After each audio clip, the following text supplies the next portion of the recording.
We decided to book a trip to Mexico as I was getting better, and I was better enough to be able to enjoy walking along a beach and swimming and all of that. I didn't think about it. It was going to rain a little bit on the trip. But when we got there, it became clear that this was a really big storm coming. And to make a long story, which ends up being 2 chapters in the book, short, we basically walked right into a Category 4 hurricane. It was a direct hit. And we ultimately had to be airlifted out of Mexico by the Mexican military because the airport had been temporarily rendered useless. And it was a harrowing experience. And it was shortly after my recovery. So I got the chance to use some of the techniques that I had perfected on how to keep myself calm and not flip out in the midst of trauma. This is Fred's younger son, the one who's a middling 14 handicap. Got down to an 11, but, you know, we're still working on it. It's a forever thing. I play whenever I can in Southern California. My name is Lisette, and I'm Fred's granddaughter. This is Golf Smarter number 900. This is Golf Smarter number 900. By Accident, a memoir of letting go by Joanne Greene. That's my wife. This is Golf Smarter. I'm Danny, the older son, and here are 2 of my favorite podcast hosts, my parents, Joanne and Fred Greene. It's so sweet. Thank you for doing that. Of course. And, you know, every time I've met a Golf Smarter listener, the first question is always, is that your wife's voice on the introduction? So what I need Why you did to they say, think that? I don't know, but what I need you to say right now is, here's your host, Fred Greene, just to confirm that that is you. Here's your host, Fred Greene. Yeah, that's not the way you say it, but that's perfect. Now, how do I say it? Here's your host, Fred Greene. It was a lot of years ago, Fred. It was like 900 weeks ago. Here's your host, Fred Greene. Well, we've done it a couple times since then, Something but like this that. one's been running for at least a decade. No, wait, do I need to call you, because now that you're a published author, do I need to call you Joanne or can I call you Joe? You can call me anything you want. All right. Well, within reason. On this one, we'll just call you Joe. It's fine. I'll call you Joe. Okay. This is a really big week for us. The sense that today, the day that we're publishing this podcast, is episode 900 for me, and thank you, and your book comes out. Yay. And tomorrow is our 43rd wedding anniversary. This is getting a little too sappy. Yeah, I know, but that's pretty awesome. And I was thinking about it, and over the years, well, first of all, we're rarely on microphones together. I can only think of a couple of times that we've been, it's either you're on the microphone or I'm on the microphone, but never together. I can only think of a couple times that we've done this. Can you think of any? Because I'll tell you what I got. Only when we're making things for people, like cute little happy birthday videos or something like that. Yeah. Right. Okay. Yeah. That's one on my list. Yeah. Go ahead. What else you got? No, that's it. I'm coming up Oh, short. really? Okay. The newlywed game when we were on a cruise to Alaska. Oh, no. What else are you going to reveal here? And no, the only other time I can think of is when we were dating and I was doing the morning show. I was filling in for the morning disc jockey. I was on the radio and you were doing the news. And you completed the newscast and I went into the song My Girl and nobody knew we were dating. I'm sure that gave everything away. To the 3 people who cared? No. Nobody cared. But anyway, Yeah. all good. All good. All So, good. Fred, congratulations. 900 episodes. Now, everybody knows that you are loyal, that you have staying power, that you become obsessed and keep doing the same thing over and over. Because I'm afraid that if I stop, I'll never come back. Okay. No, it's because you love it. I do love it. And you should do what you love. We should all do what we love. Absolutely. And that's a lot about what we're going to talk about, why you wrote this book and what this book is about. But there's other things we need to talk about first. Okay. I need to get your feedback and input because I've talked about things like this on the show for years and years. You're what it's like to be a golf wife that is not a golfer. Well, first of all, I'm going to say like thank you for not using, thanks for not saying golf widow, because that is the phrase that people, yes, thank you. I think it's fantastic that you have something that's yours, that you love, that puts you outside in nature, or as you put it, nature on a leash, which is a golf course. And I have plenty of things that I do and places I want to go and people I want to be with during that time. And we are together so much. And I love that. But I love that you have this interest that doesn't include me. I have taken a few golf lessons here and there. Yes, I can sort of play golf, but it's just, I don't really care that much whether the ball goes in the hole. I think you have to really care. And I would prefer to take a hike in the woods for that same length of time and just talk, and not to have to worry about all the equipment and carrying all the stuff and where the ball goes and what I'm wearing. Yeah, it's not me, I think.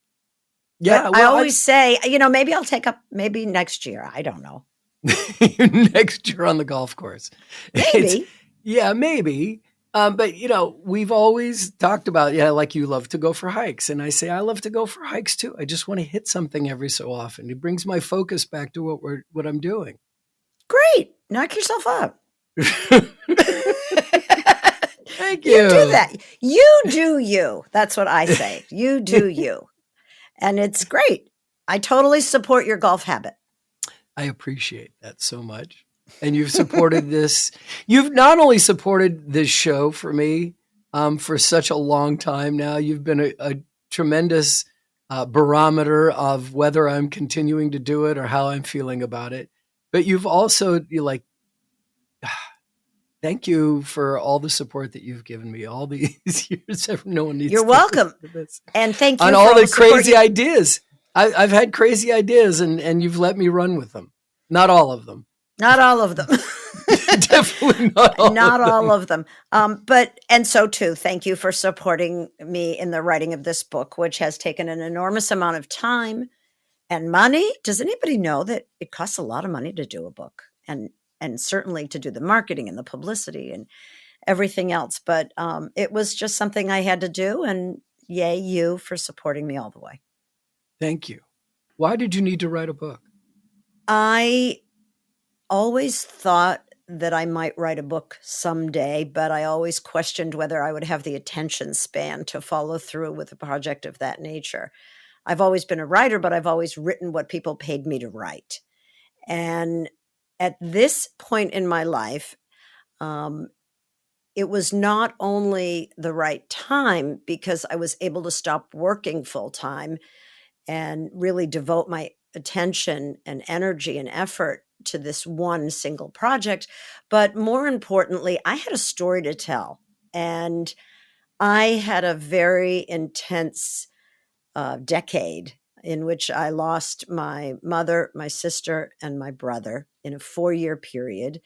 And then when I thought I'd kind of been to hell and back, I was leaving work one day, and in broad daylight, in a crosswalk, I was hit by a car as a pedestrian, and miraculously survived the accident and the 5 days in the hospital afterward. And, with your help, of course, was able to fully recover. And then a series of other things happened that were challenges, where I got to use what I had learned in the recovery from the accident to get through a few more life crises, health and otherwise.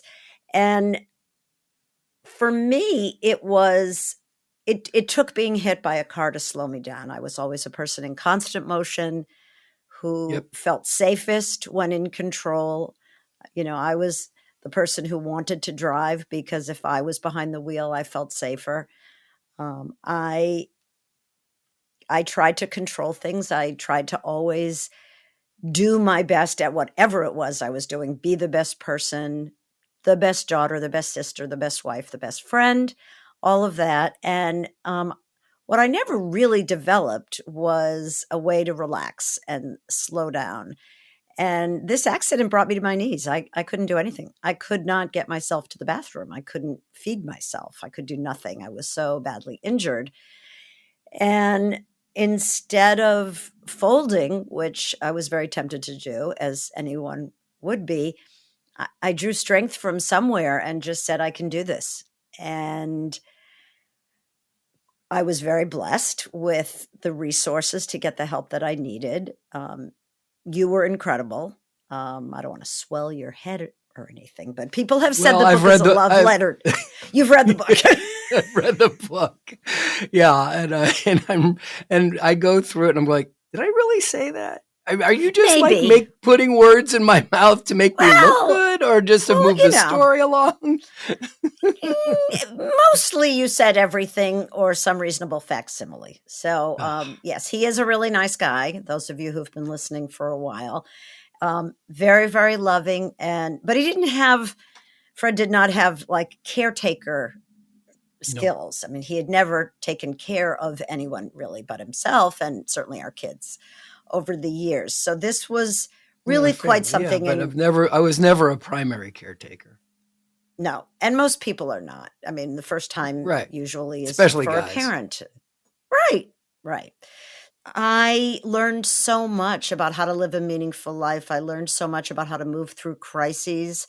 I learned things about myself that I had never really known. So it wasn't just about how to relax, and how to be still, which was quite a feat to learn that. And I have been able to do that more and more in the years since. But it was really about understanding that whatever it is you're going through is going to change and morph and pass. Like this too shall pass, that phrase that we've all heard so many times. It's really true. And also in the midst of a crisis, to be able to focus on gratitude is a huge help. It's very hard to feel sorry for yourself and feel gratitude at the same time. So I write all about that. But if Golf Smarter listeners want a real insight into Fred Greene, this is probably the strongest insight you're going to get is the book by accident. Might I show you? Here it is. Yeah. It's really all about him. No, it's really not. We're going to take a timeout. We'll come back after this spot. We'll be right back.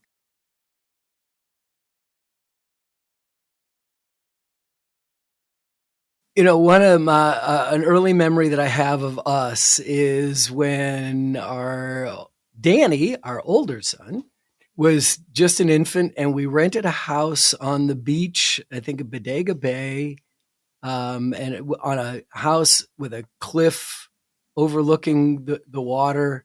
And a tiny little hot tub for two. And a tiny little hot tub. And I just remember you saying, someday I would love to have a house like this that I can look out at the ocean and just write a book. And so that never left me. And I pushed you. I've always felt like that's going to happen someday.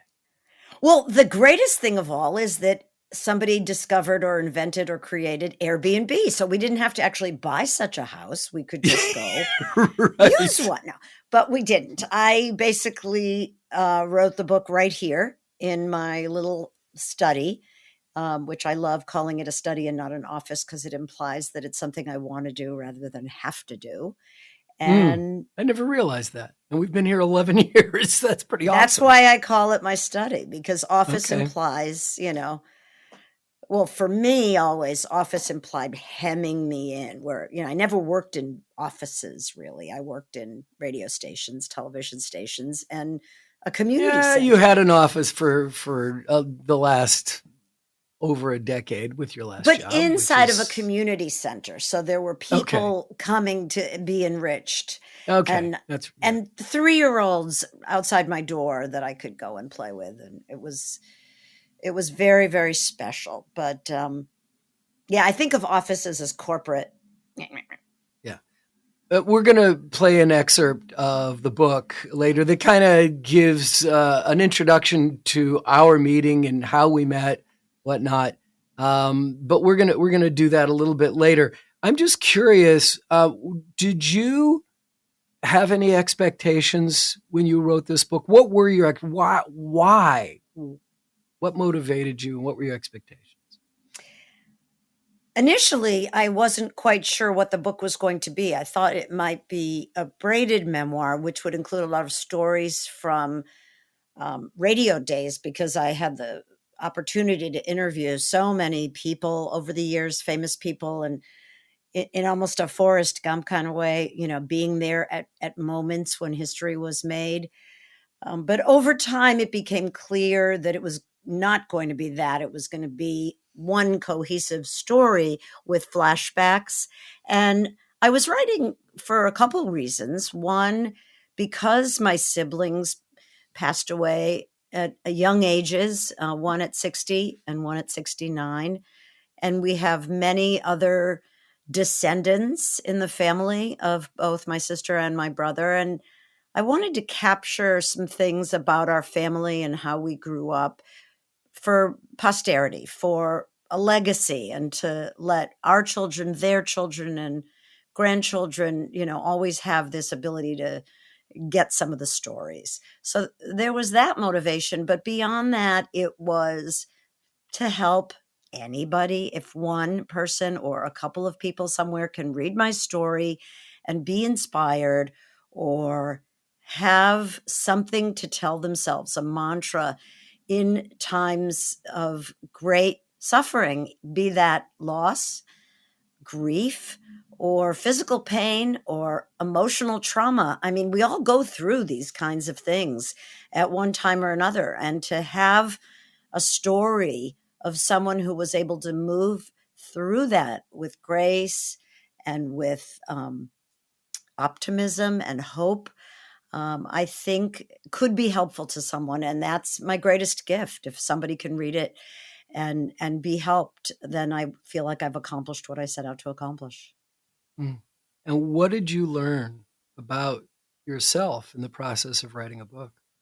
Well, I learned that I have a longer attention span than I thought I had. I learned that I really can stick with a project for a very long time, that I don't have to always be in a rush. I'd always been in a rush. I'm not quite sure why. I write about that in the book.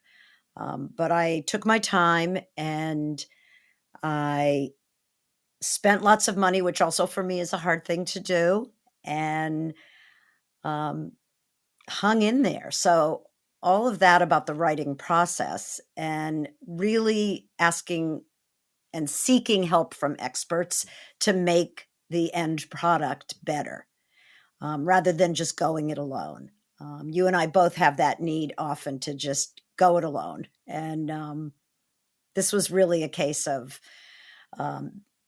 it isn't just me that wrote this book. It's an editor that I worked with, Heather Martin, who was extraordinary, and others who advised me. I call them my literary midwives. So that was a lot. And then in terms of just crystallizing the lessons that I learned through my experiences by organizing it and writing it in such a way, and sort of capturing the learnings, cemented them in my mind. So things like, I don't ever regret spending time spreading joy. So if I want to call someone and make them feel better, or reach out or send a text, do that. That is part of who I am and what makes me feel good. Other learnings are, not everybody has my need for intimacy. And so people can care about me deeply, but not show up for me in the way that I might show up for them. Doesn't mean they're bad. Doesn't mean they don't care about me. It means they're different. Things like that. And I'd love for you to share some of the blurbs that were written by other people. Well, one of them is right there on the cover of the book, because that was it's on the cover of the book because, yeah. That was the coup. So if I had to pick an author whose audience would be my ideal prime audience, for sure, it's Anne Lamott.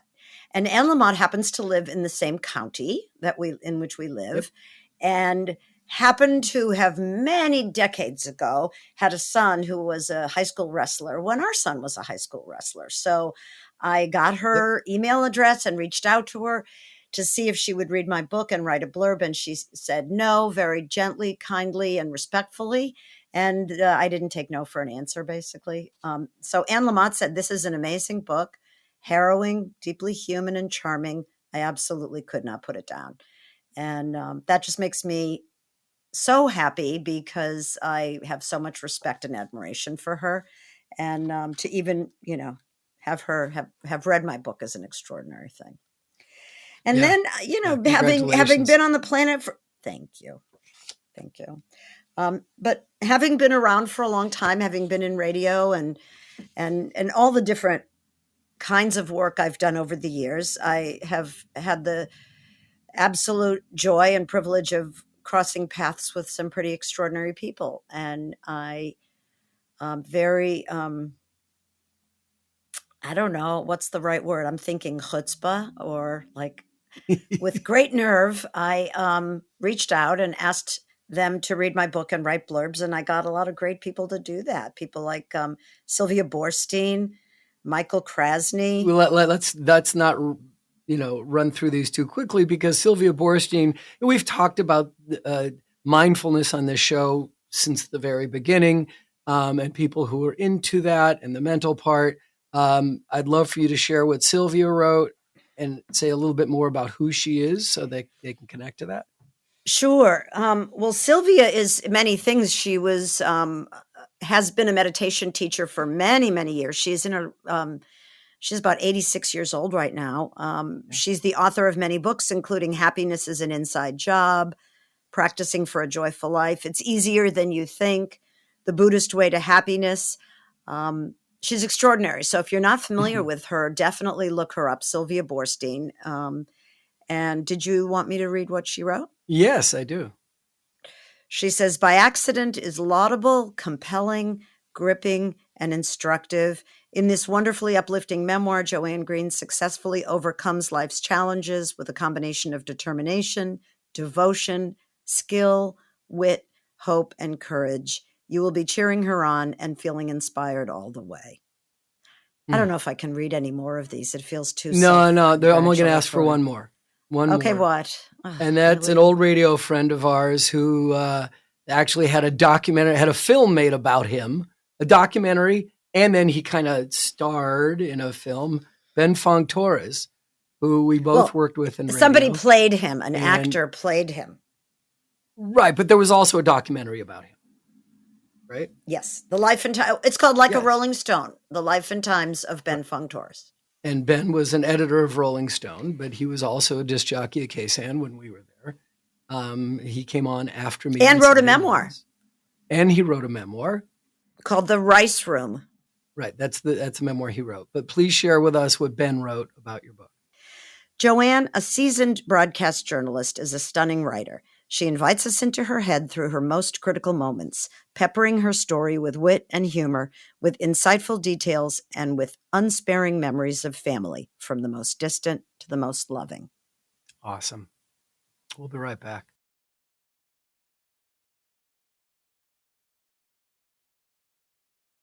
The book has a lot more stories than just the time you were hit by the car. There's other things that happen that you can share a little bit. We're not going to read from it. We'll read just more in a bit. But talk about the time we were in Mexico.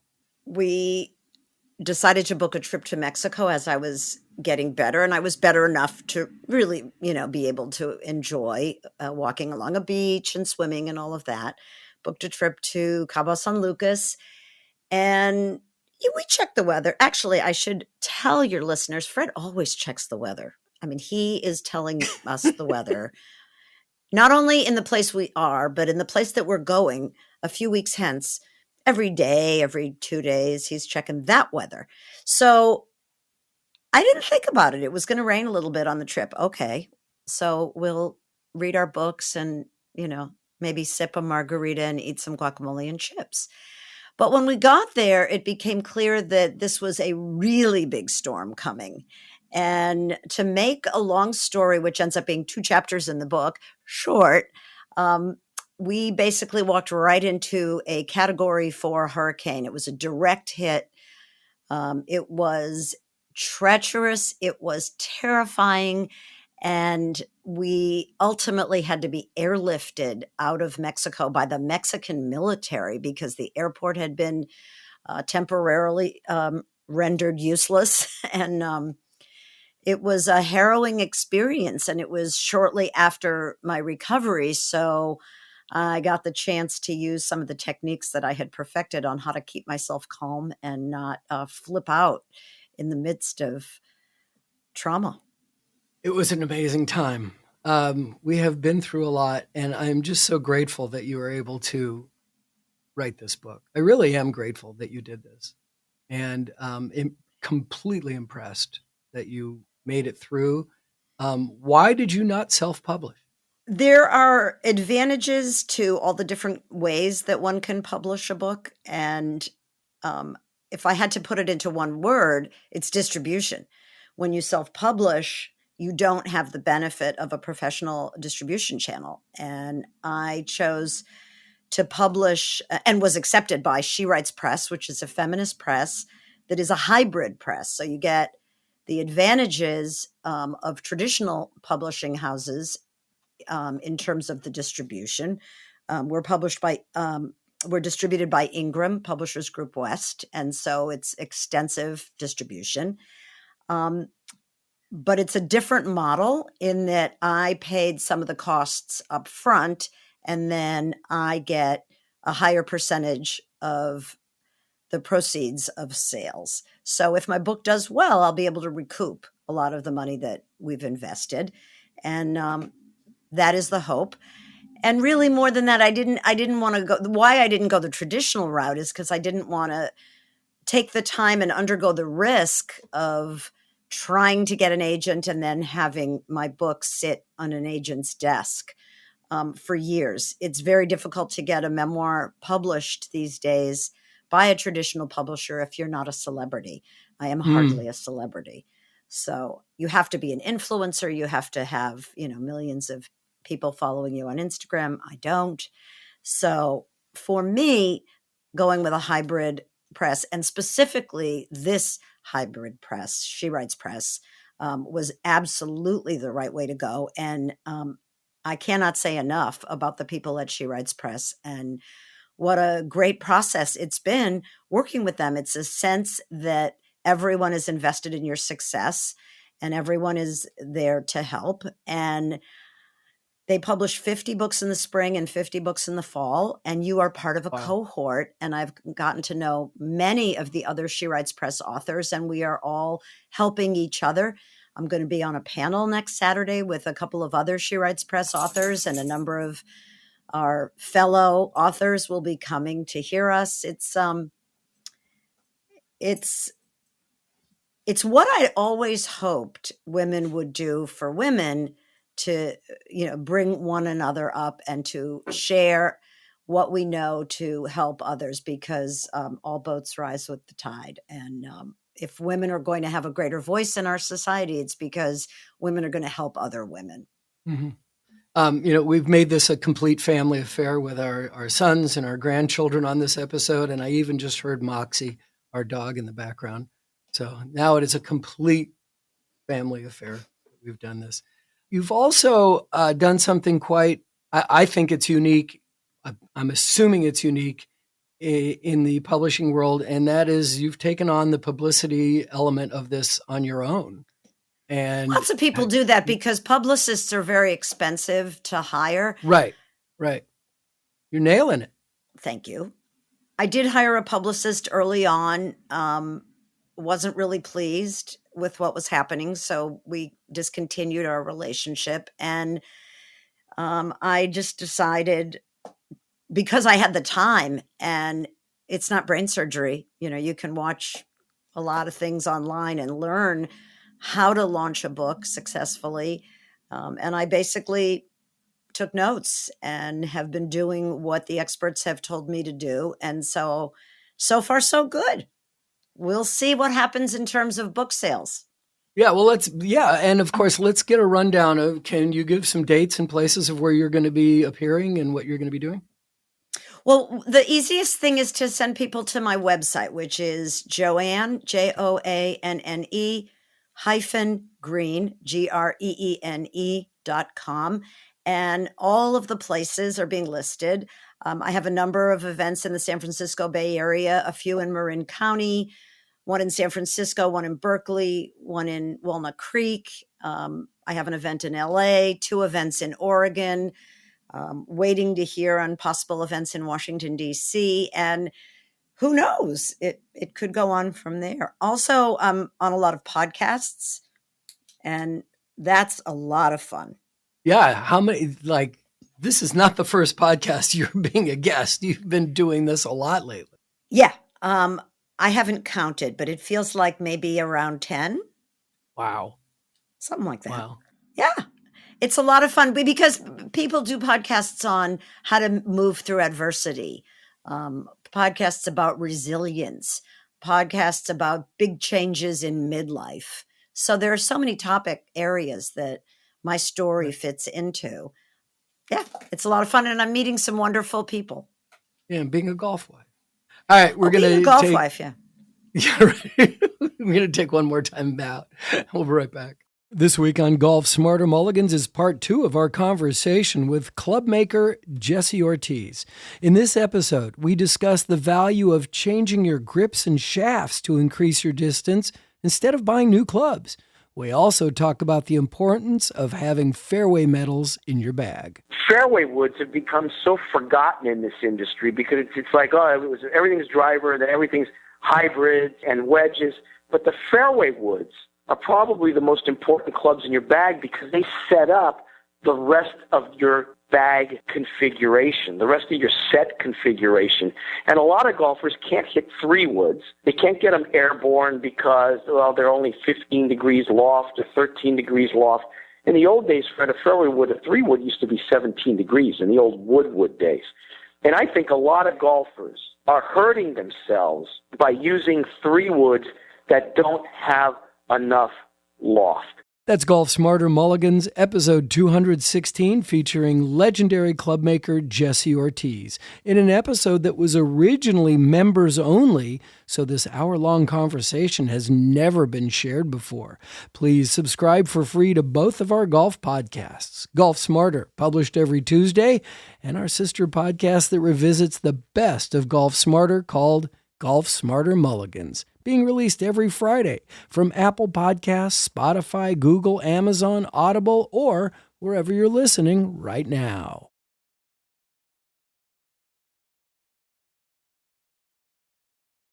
Part of being in this cohort with these women that you've been on a regular basis, it's kind of led you to create another podcast of your own. Tell us about, in this story, what it is and how we can find that. All throughout the pandemic, I've been part of a global women's writing group on Zoom where we write short essays in response to prompts. And we started out doing this every week. Now we do it twice a month. But I have been, for the last 3 years, churning out micro essays.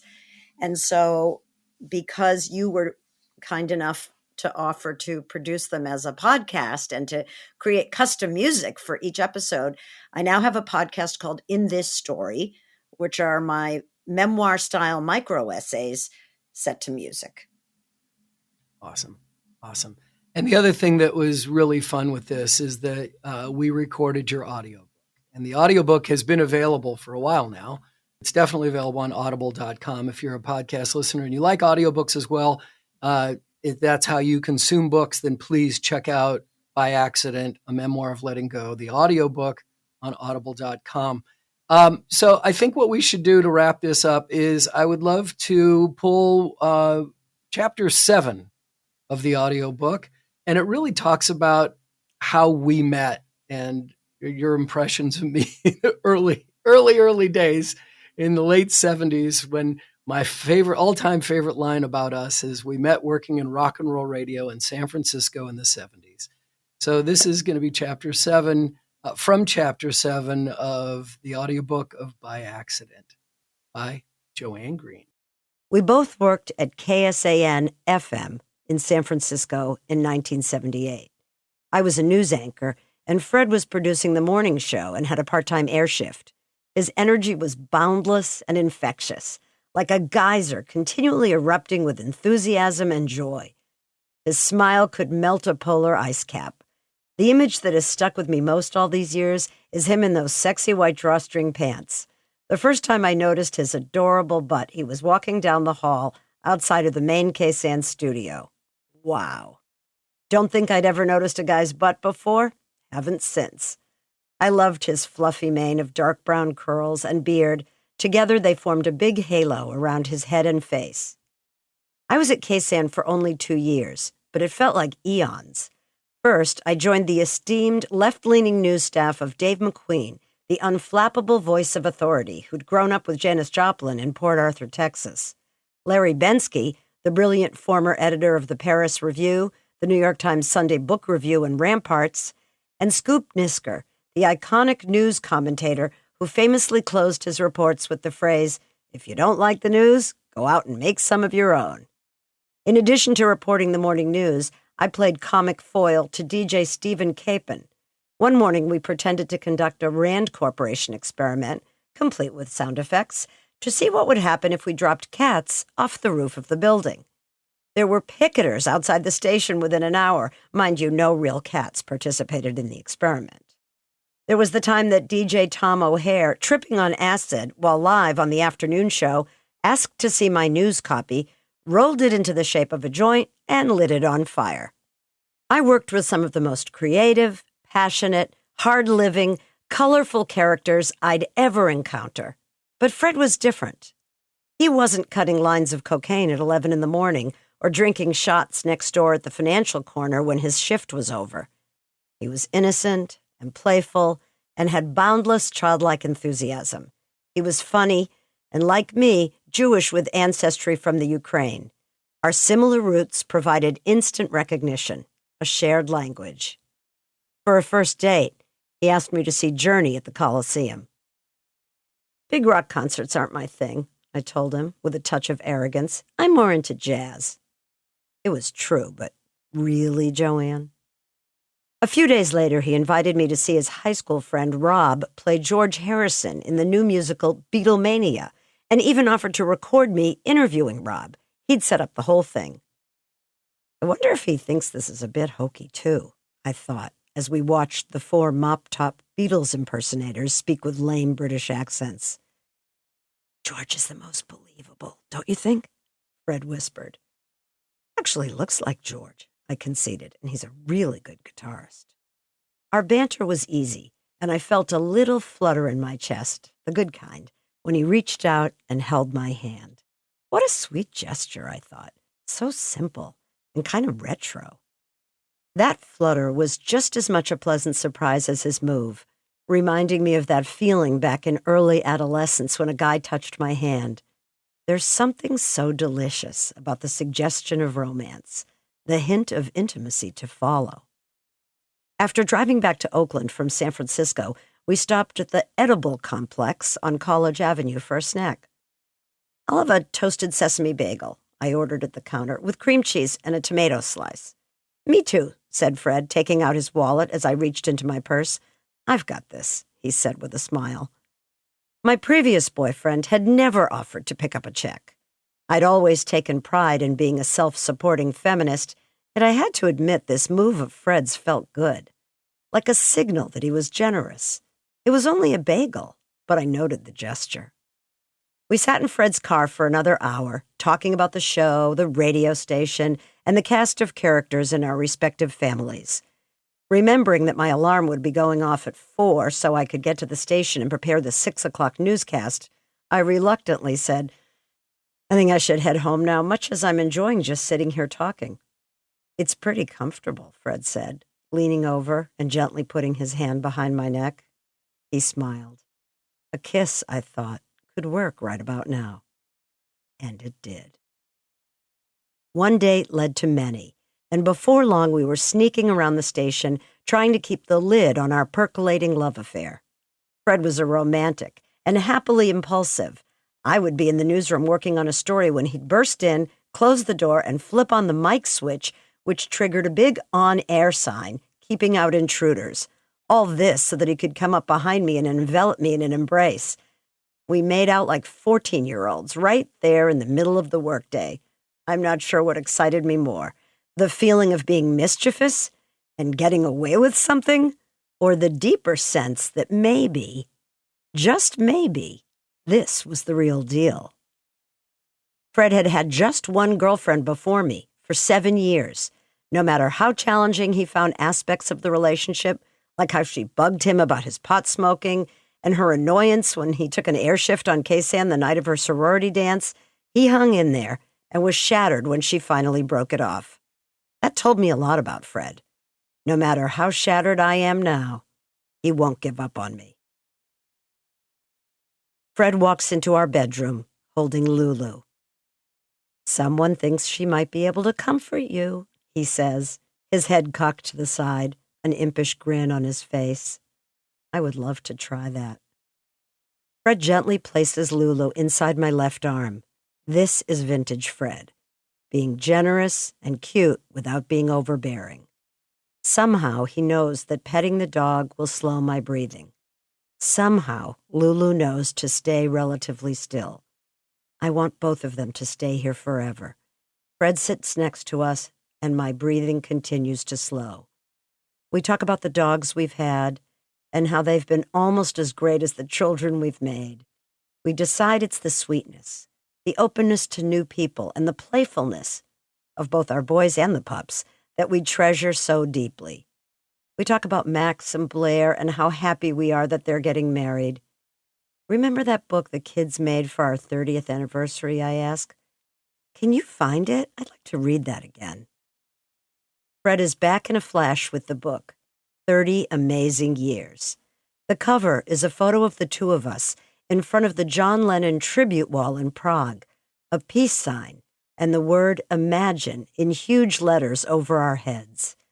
The book features tributes from friends and family members, which our kids had solicited.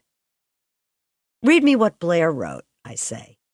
As he reads, I close my eyes and drift back to when they presented us with the book on our 30th anniversary weekend in the mountains. I remember having chills in that moment. The embarrassment of riches, of having so many people in our lives commenting on our marriage, made me almost feel like an imposter. I was sure they didn't know about all the hard work it took to keep things going, but in their entries, the kids acknowledged that we've always been honest about what it takes. I felt more seen than I ever had before. My eyes pop open when he gets to this part of Blair's entry. "When I was just 15, you showed me that couples can actually like one another. That has not changed, not once in the 9 years that I have been watching you two.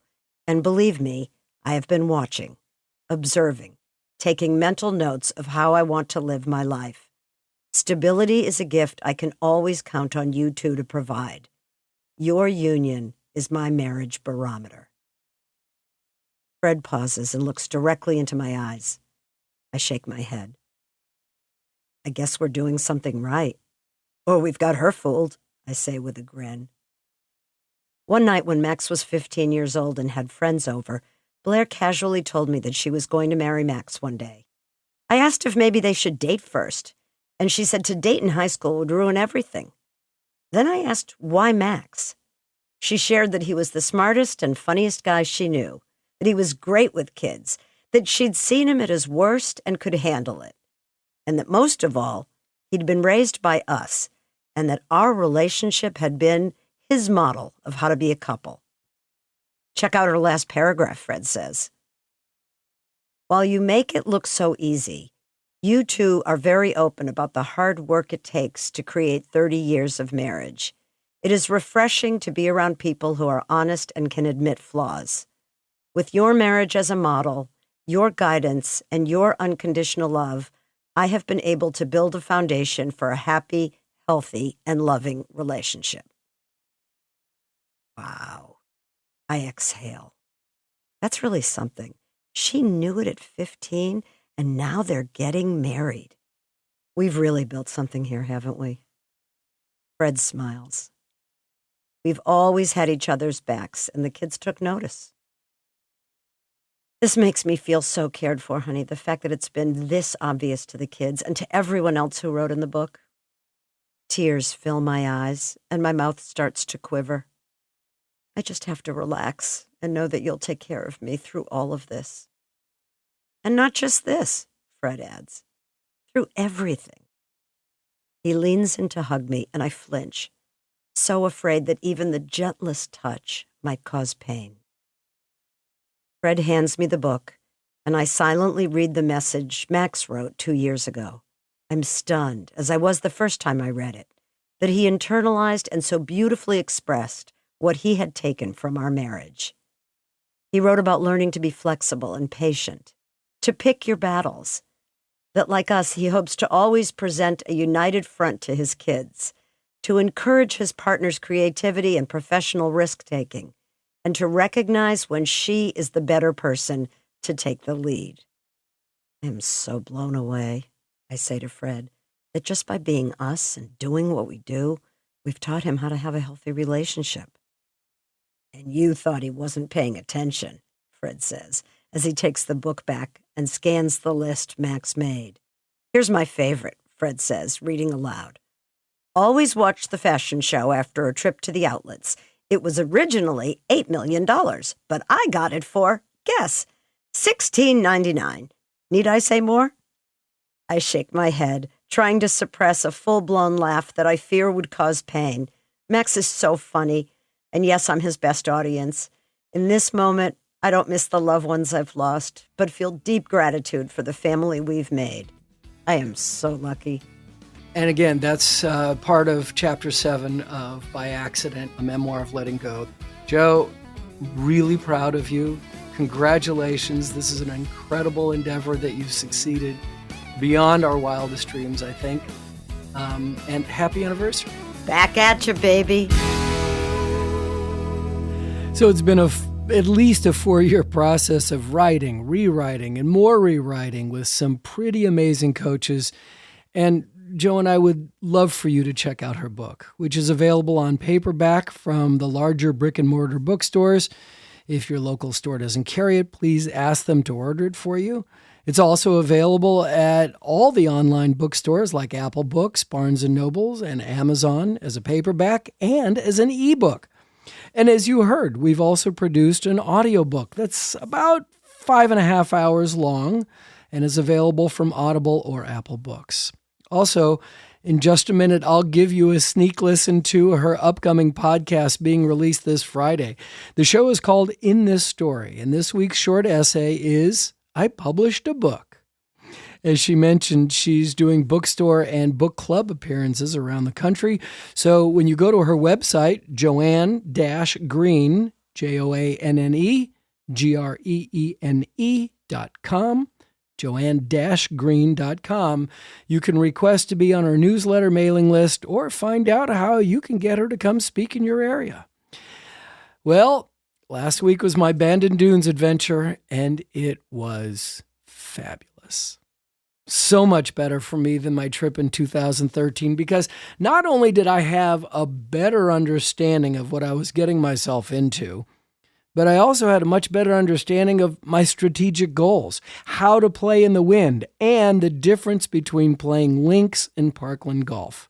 My goal was to break 90 on each round, and I can't believe that I succeeded beyond my wildest dreams. Of course, every golfer can complain about what didn't work, and for me it was hitting out of the bunkers and the pacing of my long lag putts on the fast greens, which led to many more 3-putts than I care to admit.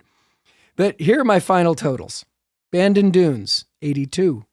Bandon Trails, and this is in the order that we played them. Bandon Trails, 86. Old McDonald, 83. Sheep Ranch, 84. Pacific Dunes, 83. That was 36 holes on Monday, 18 on Tuesday, and 36 on Wednesday.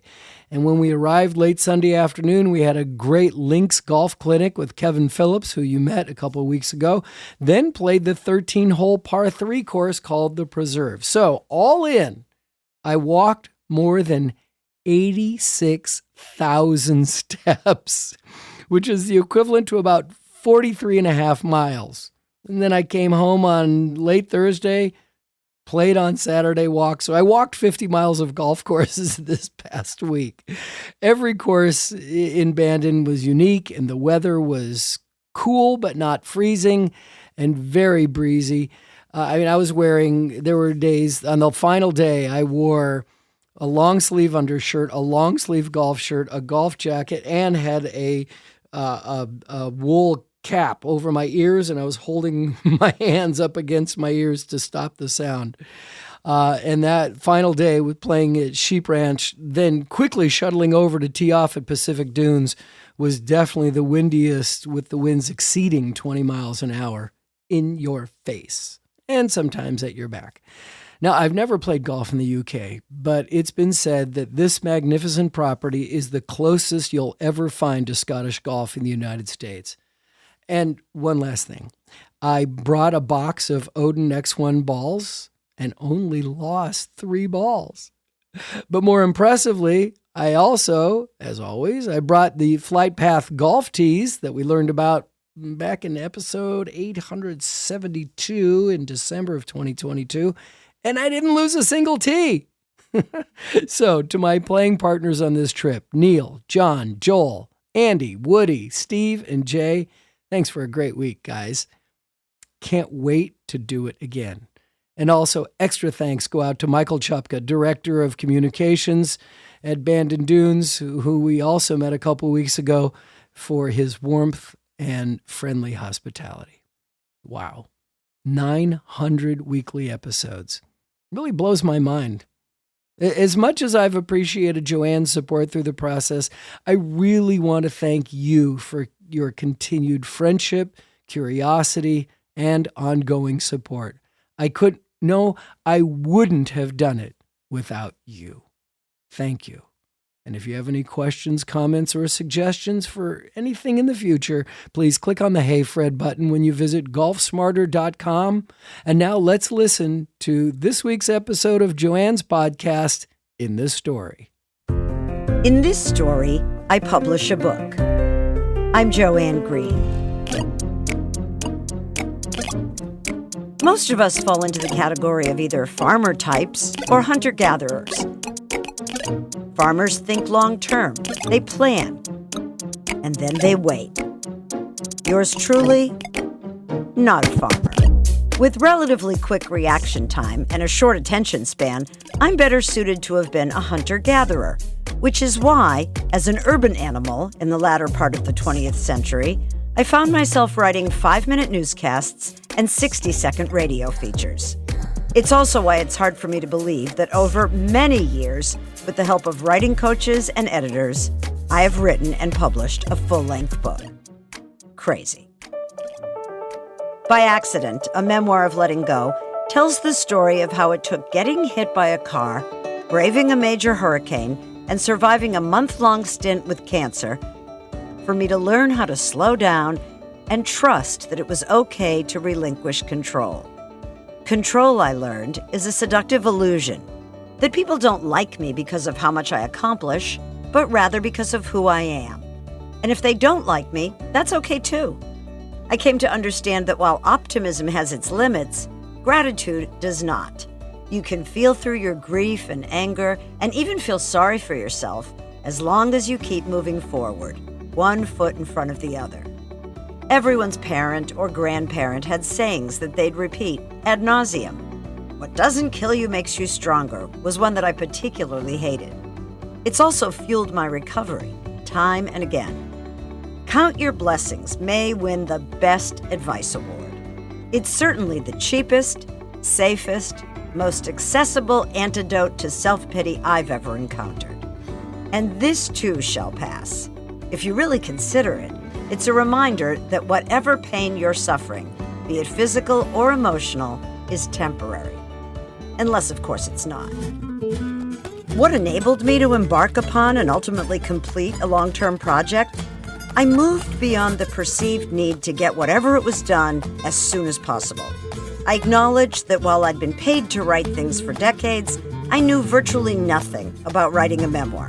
So I found experts to enlist and invested time and money in my own growth. And then I stuck with it. When Brooke Warner of She Writes Press told me that she'd publish my book if I agreed to hire a developmental editor, then a copy editor, and finally a proofreader, I said, absolutely. All of that made my book better. And now, years later, I'm proud of the work. How does it feel to have spilled my guts and shared my most vulnerable moments in print and an audiobook? It's a question I'm choosing not to ask myself. At least not yet.